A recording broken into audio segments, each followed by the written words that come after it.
Welcome back, everyone. This is PEI's Uncovered. My name is Jim Shepard. I'm the author of PEI's Ben and Vern Detective Novel Series. Now, when we last met, we talked a little bit about writers' groups and the importance of a writers' group. And I can't emphasize that too much. A lot of people have asked me since then, do I really need to join a writers' group? Can't I get by without one? I mean, I've written a number of articles, blah blah blah, and I've never had to go to a writers' group before. And they go on and talk about their work. And I sit back and I smile. And I think, yeah, that's the same attitude I had back in the day. But I say to them, the one thing that I got the most out of a writer's group is confidence. And to be a successful writer, you have got to be filled with confidence. So, how do you get confidence in a writer's group?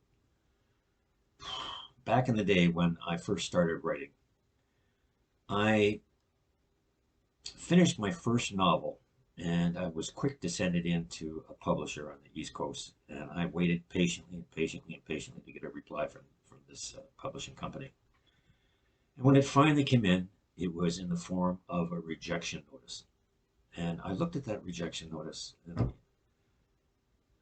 I deflated right on the spot. I thought to myself, this is not what I expected to get. I expected to get, an offer for a contract. I expected to get, this is Mr. Shepard, this is a wonderful piece of work. We're so happy to have you on board, blah, blah, blah, blah. Here's your retainer.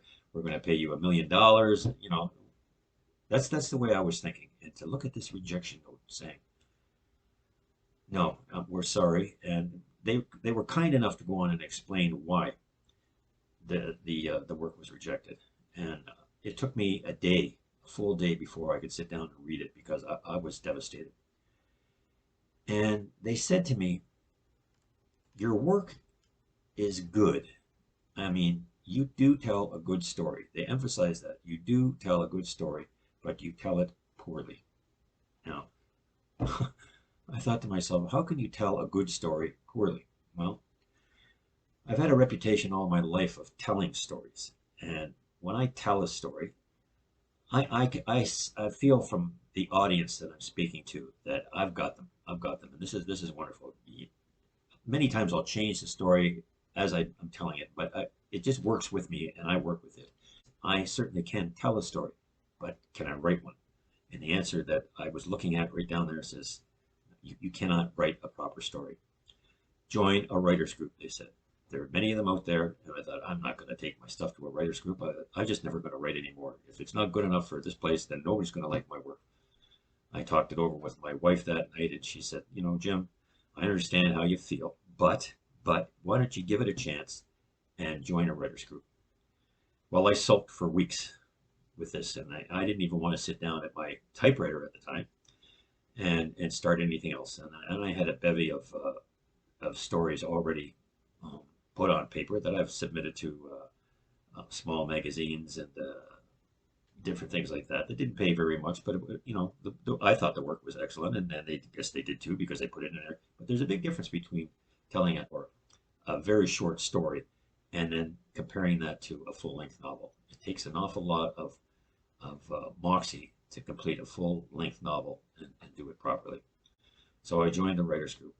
But anyway, back to my story of taking my work to the first writers group I went to. Now, this is the same um, manuscript that I submitted.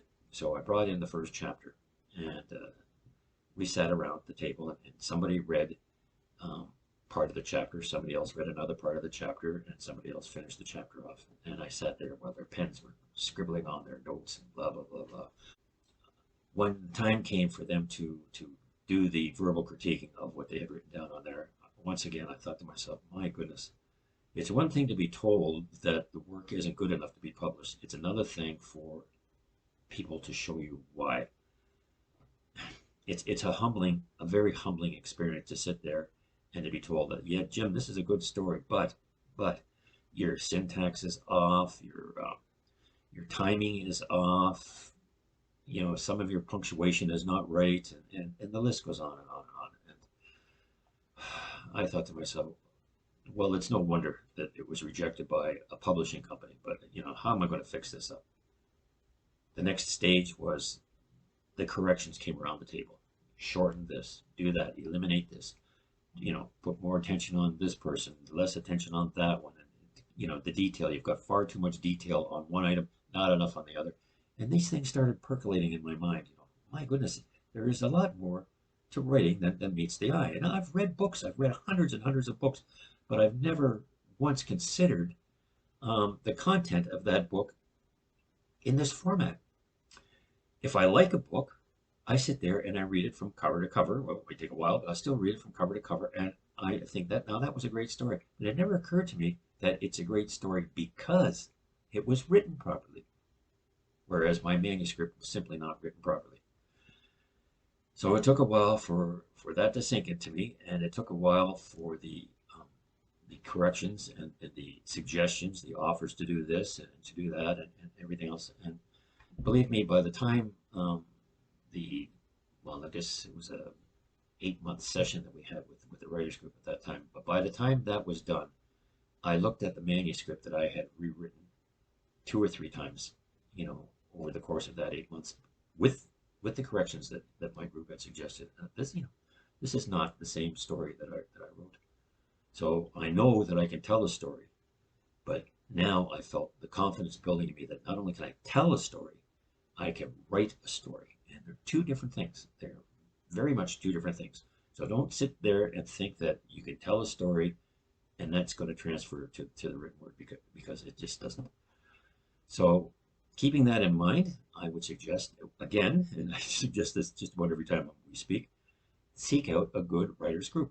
Seek out more than one. If you feel one writers group might help you in one regard, whereas another writers group might help something else. So you can get, you can't get enough proper critiquing. All right, that's for lack of a better phrase, you can't get enough proper critiquing.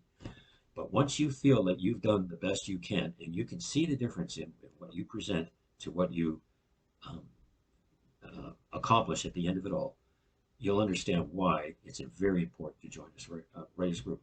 So take that with you and enjoy your writing. Okay? Thank you, and good night.